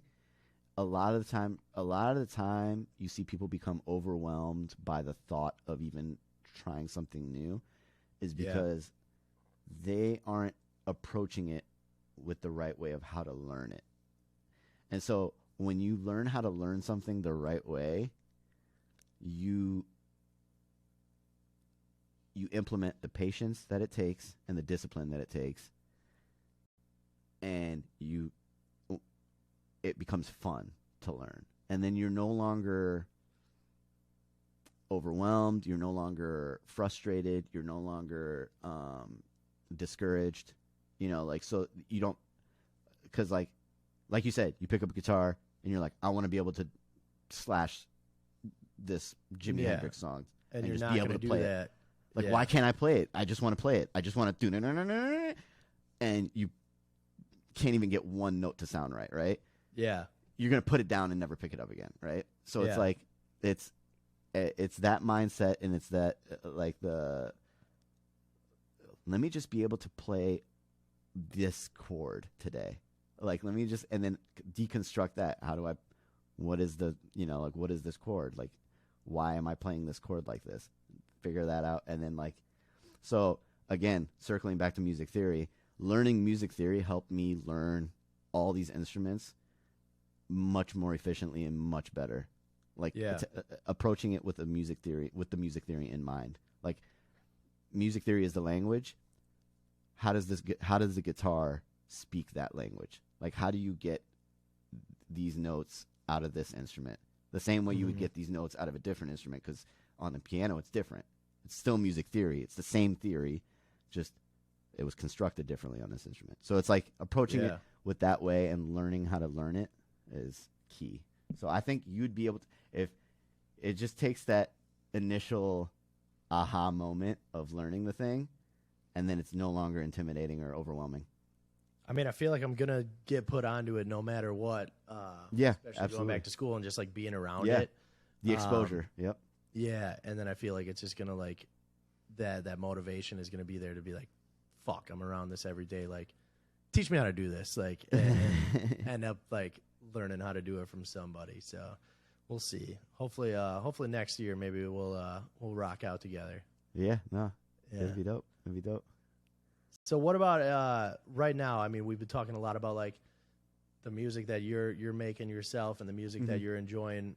What are your like top songs right now that you've been enjoying, either just listening to outside of DJing or what you've been playing the most like while you have been DJing? Have you been playing a lot of new stuff? Has it been a lot of like older stuff? It has been a lot of older stuff that I've been playing. Yeah. As far as the new stuff goes, I always like the new stuff that like Weeknd puts out. Yeah, he's killing it. Beyonce's newest project, that Renaissance, was really good. Although it didn't do as well in the clubs as I thought it would. At least not. No, in, I mean in my aside market. from like Cuff It, yeah, like Cuff It, I feel like it just blew up from like a TikTok and like an Instagram standpoint, where it's like you can play that any night, and there's gonna be at least like one group of girls that'll start like Cuff It challenge. It's like, definitely the Beyonce project. I can definitely get off like 3 or 4 songs if the right people are there. Yeah, but outside of that, I'll play it, and then it's like it just doesn't do what I want it to do. Yeah. And so it's kind of, again, that's why it's like I kind of gravitate towards the older music, because it's like the new music that should do well, that I would want to do well. It's not doing it, so it's like, why am I losing the momentum on my dance floors and trying to force these songs if that's not what's being, if they're not being receptive to it, Yeah. So I do find myself gravitating towards the older music. The throwbacks is that is my peak hour. Yeah. The early 2000s or like the 2010s stuff is peak hour for me. I'll slip in some new stuff here if it fits the vibe or fits the energy in the, just want to rock. Like you have to play that, obviously. Yep. And like, that Players joint, the Surge remix. Coil Ray, yeah. Yeah, the Surge remix over the Busta Rhymes beat.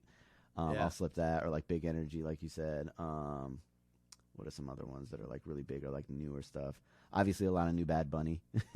Yeah, you got to do the Bad Bunny or anything that Drake, makes or features on.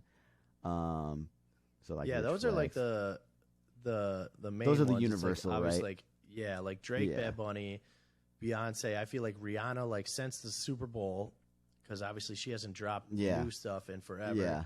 But like since the Super Bowl, she has been a resurgence back to like and it's like those songs are a lot more receptive than they were prior. Right. Or you'll end up like getting requests for those songs again. Right. Now, since the Super Bowl. And you can get deeper with it. Like you play like Desperado. Like she's got her classics slower that stuff. You can, But it's like she's got her classics that'll like always be hits. Like, and you can play them every single night, and people are still gonna go off to them. But it's like now, even more so. It's like people just hear Rihanna and they're like, "Oh yeah, like this is dope." Yeah. But like as far as like, oh, go ahead. Like I put like a lot of those popular songs are like recurrent sampled beats, like that Coil Ray.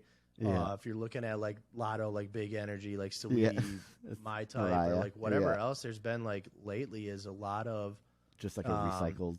Even like Wale had Tap In, like Poke It Out. Yeah. It's all just been like resampled beats. Or even outside of hip Nicki hop and R&B. Minaj, like Oh yeah, she just got on the Diwali Yeah, rhythm. Super Freak. Yeah. Oh yeah, that too. Yeah. Yeah. Holy shit. But yeah, like even in like house music, like or like the dance music stuff, Yeah. like a lot of it is recreations of like, you know, uh, there's one like the Blue Dabba Dee. Yeah. They redid that I'm one good. again. Yeah, David Yeah. Guetta, I'm good. Yeah, and then like Um, there's just so many like remakes of like '90s, 2000s dance songs Yeah. that are just like becoming, you know. But like Where it's personally, like it's cool because it's like it reintroduces. I feel like a lot of the people on like TikTok yeah, that have like made those songs like more popular. They don't even know that it's like, yeah, yo, this is not even the original beat. Like this was sampled. They're just like, Which oh is- shit, this new Coil Ray is dope, and they just have no fucking idea that it's a Grandmaster Flash. Like, like which makes it easier for me for the Yeah. whole sample stuff, you know, yeah, for the content, and you so kind of play right into it. Yeah, yeah, I think that's like, you know, like maybe because I've been doing that stuff for a very long time in my DJ sets, but I guess like now we're in this sample / mashup Renaissance era, if Yeah. you will, where it's like now it's like becoming cool again to like really like, I mean, sampling has always been a thing, but like there's now it's this time where like recognizing the sample is like really big, or like the mashup between these beats, like because obviously Serato Stems has made, you know, mashups even bigger, and TikTok, that was like a thing for a while too. But yeah, all these trends, they're gonna come and go, but like staying power of music that was like the throwback stuff, it's gonna outlast a lot of this stuff that we're seeing right now that's like yeah, just kind of like following these trends, which is why I personally gravitate towards older music right now without sounding like an old head. But like right now, like the stuff that I listen to the most, to be honest, is like Anderson .Paak is like the artist that I listen to the most right now. Just like his old material and his like newer stuff. But then like I'm listening to a lot of newer R&B. I find myself like as far as new music goes, it's the R&B that I find myself gravitating towards. Stuff that I wouldn't be able to play really in the club. Like a lot of like Lucky Day, Her, you know, like what's his name? Like Giveon, like that type of stuff, like Masego, like that style of like the bringing the soulful R&B back. I'm real big on that stuff and listening to that stuff. It's just that's not like club music, unfortunately. So like I find myself listening to stuff I wouldn't really play it out while I'm DJing, so I'm not doing myself justice as far as like the research and digging goes for newer club music. But man, pandemic told me what's important is like just listen to what you like. Yeah. And stop listening to what sells, and like stop listening to things with the ear of financial gain or business in mind. And it's hard to get out of that mindset though, because it's like you listen to a lot of stuff on like radio or whatever else, and you're just like, you listen to a minute of it and you're like, nope, like I don't like it already, because you're just like, it's just not going to play well in a club. Yeah. And you have to like get out of that mindset of like not. Dude, I used to like analyze the drums. I used to analyze like, does this drum hit the way that a drum should hit in a club? Yeah. And like that would affect that energy. Yeah. Yeah, that would affect it. Even like, are these 808s hitting the way they should be? Yeah. Is the mix and master good? Like that's like it was like down. How's this gonna sound on club speakers? Yeah, exactly. Yeah. So like it was that bad. Like pre 2020, that's how like my ears were listening to music, and it was just horrible. Like in terms of like, you know, you get stuck in that way. But then like you even analyze music like that. Like then you start to listen to like, oh, that artist doesn't got hits. And then you're like, then you sound like that idiot. And you're like, dude, this artist is way more talented than this guy that has all these hits. Like, you know, so yeah. Your priorities change. Otherwise, you talk club music, you'd be like, shit, Tyga's got all these club hits. Like, you think he's just better than everybody else? Like, it's like, no, like, he just somehow has the club game figured out. Like, he just keeps coming back. Yeah. He's got an ear for what works in the clubs for sure. Yeah. And I think that's because he's like in tune with like DJs too. Like, I mean, you always see him with like like the HMC crew and shit like Yep. that. Yeah. So it's like he's got. I think he does create with the ears of someone that's like, will this work in the Yeah. club? Like Oh, for formulaically. sure. Like he's like, Yeah. I think the biggest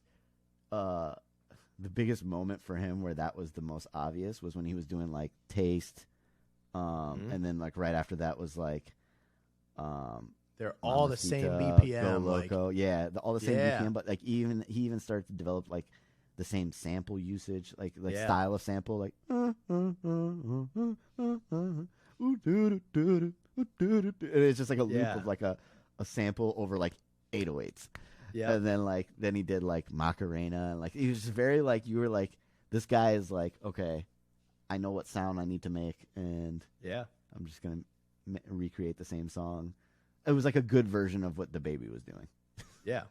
The Yeah. Baby was like, The better I'm just gonna version, use yeah. this exact beat and rap the exact Yeah. same way over it every time and recreate the same song. For 6 straight songs. Yeah. Yeah. No, that's crazy. But yeah, man. I mean, that should be a good amount of time. Yeah. I appreciate you sitting down with me again and No problem. talking, going over all your kind of your bag that you got Thank you. from Thank you. from content to dipping into some of the crate organization stuff too. Yeah, we didn't really get much into the crate organization stuff, but I mean, we could always do another one and go more in Yeah, depth on I that mean, stuff if you want. You talked a little bit about like smart crates and stuff, but yeah, no, I think it would be dope to do another one and just Do even like be a able deep to dive on that. Yeah, because we can share the screen and let you just go into a little dive so that way you can actually explain like what you're doing while you're doing it. I'm sure that would Yeah. be something that would be huge for a lot of viewers. I know Yeah. that a lot of like DJs are always like, "Hey man, how do you organize your stuff? How do you have your crate set up? I do mine like this." Like, I had no idea that there was such a niche for music organization amongst the DJ community. Like I it's didn't wild know. 'cause Yeah, everyone I didn't know does it that type of different. content would even do well. I was just like doing it because I was just like, hey, this is what I'm doing if anyone's interested. And then it turns out a lot of DJs were interested. I was like, oh shit. No, for sure. Like, Yeah. because even for me, like I'm always looking at just ways to better organize my Serato because Yeah. it's legit a never ending task. Like, Yeah. I don't yeah. care how much time you spend on it. You could spend 10 hours a day for an entire week and you feel like you just don't even make a dent in it. Oh yeah. No, when you're caught up, it's such a good feeling. Yeah. When you finally get caught up. Like I'm caught up, but now I just downloaded like 12 songs the other day that I got to like go through Cue Point, Put Beat all the Grid, metadata. get metadata and all that stuff, which will take like not that long, like to be honest, like Yeah. 12 songs, like, set aside 15 minutes or something like that, 15, 20 minutes maybe. And then those songs are ready to go, ready to play. Yeah. But yes, it's so much more getting important caught when you know. Yeah. Yeah. Yeah, and it's when you know overwhelming. like where your cue points are, like it just makes playing so much easier. And then like you were talking about before, just like knowing where to go, like, oh cool, if I want to run off this little routine of Yep. hey, these are 90s tracks by this producer or something like that. Yeah. Instead of just being in your all and having to manually search like each one, you're like, cool, I can just go to this smart crate. This is super easy. Yeah. On top of that, that's the reason. That's the way that I don't DJ with headphones is because everything's so organized. Cue points are where they need to be. Beat grids are where they need to be. So it's like if I need to look at the waveforms or if I need to just phrase it by counting, okay, I'm four bars into this hook. I have a cue point set at this 4 bar. I just hit it right now, and then it's phrased properly. It's mixed in. I don't have to worry about listening and cueing in where I need to come in. Like everything is just where it needs to be, and I have it memorized. It's like, okay, I have a cue point for that. I got an app for that. I got a cue point for that. It's that same thing. So yeah, I always would get asked like, oh, how are you DJing without headphones? I'm like, because I literally know where all my music is because I have everything fucking queued up. Yeah. Exactly like color coded how I want, like all this stuff where I know what's the vocals, what's the drop, what's the break, like all this kind of stuff. And I think that's one of the things a lot of DJs aren't doing is analyzing their music in the way of like like, oh, this song has a 4-bar hook, not an 8-bar hook. Oh, this song has an awkward 6-bar hook. You know, like knowing those things, like all it takes is going through and listening to it, and then like being like, okay, put a cue point here where the hook starts. Oh, and then like this is where the verse starts. Count those bars. Oh, it's 6 bars.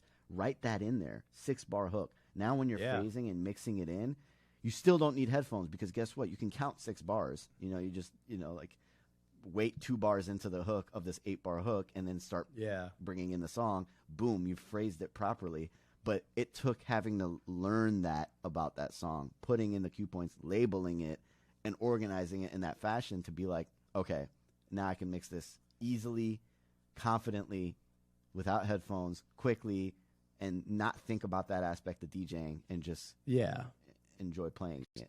Otherwise, you go to play that shit live, and then all of a sudden, you're just like, when do I get in and when do I get out? Yeah, exactly. But yeah, it's every time I see like people put stuff up of like how they organize their crates, it's always different. Yep. Because every DJ is going to organize their shit in a different way. But I still always like to see it. Like, so there is that kind of niche following for it because you can kind of pick little nuggets from each different DJ of like, cool, I like the way that they do this. Oh, cool, I like the way Paimon does this. Yeah. Or like I've seen like Audio One talk about his shit. And I think he's even like posted some stuff where I'm like, oh, cool. Like I like the way that he does this. Yeah. Yeah. He does like the red for the explicit and like the yellow for the clean and stuff like that. Yeah. Yeah. So I do mine like that. I do all the dirty tracks are red and then all the clean are green. So it's like a stoplight. Yeah. Makes sense. But yeah, then like every track, it's like I have the initial start point and then like 4-bar intro part or like when the vocals start, when the break hits, when that drop hits, and then I'll have like an outro labeled too. So it's like if you need to just go to that outro and loop it. Or like a bridge if it has one, like a break if it has one. Yeah. Sometimes I even have like, obviously for me, for sample routines, I'll have like where the sample comes in. Yeah. That stuff. Like, it's just like, or like if I'm going to do like any sort of routines and like routines, tone plays, or like sample chops where you gotta like finger drum it, the cue points. So yeah, it helps having all that stuff already organized and good to go. Yeah, and I feel like that, like we said, it's just a lot of people might not even utilize it or just not. It's daunting. It's daunting for a lot of people to get into it. Yeah. Because if you're downloading all your shit just like once a week, then it's like cool. Now you got to go through all 60 of these tracks or whatever you have to go through. And that's when you can get backed up. Oh, yeah. So if you're not keeping up with it, then it's just going to be like, I'm not even going to attempt. But it's just, it takes a psycho like me to go through every single song in his library to get it to that point. How long did it take you to get like, bro, months to where you feel like you're caught up? Months and months. Yeah. It's a lot of months. And this isn't even my first time of going through every single song on my library. I've gone through, I did one pass like several years back, like I think like 2018 or 2019, I did a pass where I downsized my library from like 21,000 songs to 7,000 songs. So I archived 15,000 songs off my computer to declutter it. So then the 7,000 that I ended up having, I went through on this pass and archived another 1,700. So you're down to like 5,300 right now. Yeah, which is great. It's a great feeling to have like enough music that I feel confident that I have everything that I would want to play, but then so little that I could fit it all on a flash drive, you know? Yeah. You know, I don't have to be like, okay, let me put these crates on the flash drive because I have 50,000 songs and I need to like get the best, you know, like I could put the entire library on a flash drive and be good, you know? Yeah. So it's cool. And then on top of that, whenever I add new music, then it's not like I'm like just creating this big mess even further. You know, it's like it's just going into a more specific, you know, folder, organized. like subcrate. Yeah. Damn. But it took a long time. It sucked. It would definitely take me months too. Yeah. Daily. I'm probably sitting at around that 20 right now, and it's just like I know it's something I can just literally go through because there's songs that I never even fucking touch, and I never will. And you'll discover songs that you're like, why haven't I been playing this? It's been sitting in the bottom, like that I just haven't been able to access because it's not in a crate. There's no metadata, so like I just haven't even like known to look for it, and it's not anywhere that I would browse. You know, like it's just in the all, so like it was easily missed.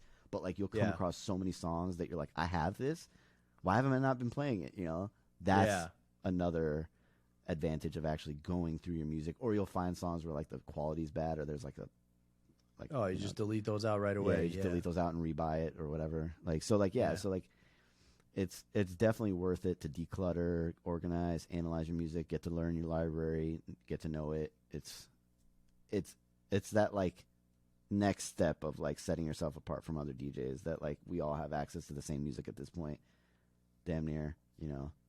So yeah, but how are you gonna play it, and how quickly can you find it too? Yeah. How easy can you work smart, not hard, right? Like how much more efficient can you make your DJ sets, like, you know? So making your transitions make sense thematically and like stuff like that. Like it's like little things like that I don't know if the people notice, but like I notice, and so I know other DJs will notice, and I know other music people that are obsessed with music would notice. So it's like then you start to like kind of like, all right, I'm cool, I'm good at like catering, I'm good at like impressing these people, but let me impress these people and these people, you know, like let me step my game up to impress those that actually pay attention and actually care, you know. Yeah. Hell yeah. So. But yeah, that's what we'll have to go over that on another one for sure, because I know that would be something that a lot of people would love to be able to see. Because just like the little snippets that you see on like a Twitter or anything like that of you kind of going through stuff, I feel like you gain a little bit of knowledge just from like those quick little snippets. So being able to kind of dive into everything would be something that would be dope. That'd be cool. We could talk about that. Yeah. For sure. Dope. All right, man, again, I appreciate you coming on, man. I mean, we'll just get the socials out there. Make sure you guys are going to go follow Paimon. What are all the socials? Is it all the same across the board? Yeah, it's the same across the board. It's just my first name and last name. So it's Paimon ALIPOUR. Paimon Alipur. Yeah. Give them a follow on TikTok. You guys will love the content. Hopefully we see some more production type content. For sure. So, I'm actually working on that now. Yeah, I'm working on the next remix. So people can see all the instruments that you're playing too. Yep. So because I thought those videos were dope. So hopefully they translate as well to some other people like they do for me. So, but we'll put all the links for where to follow him, and then if you guys are tuning into the platform mix, just make sure you guys are checking those out. New shows every Monday. A lot of good mixes coming up this month too. So dope. Awesome, man. All right, appreciate you coming on one more time. You have a good night, man. We'll see you later. See you. Dope.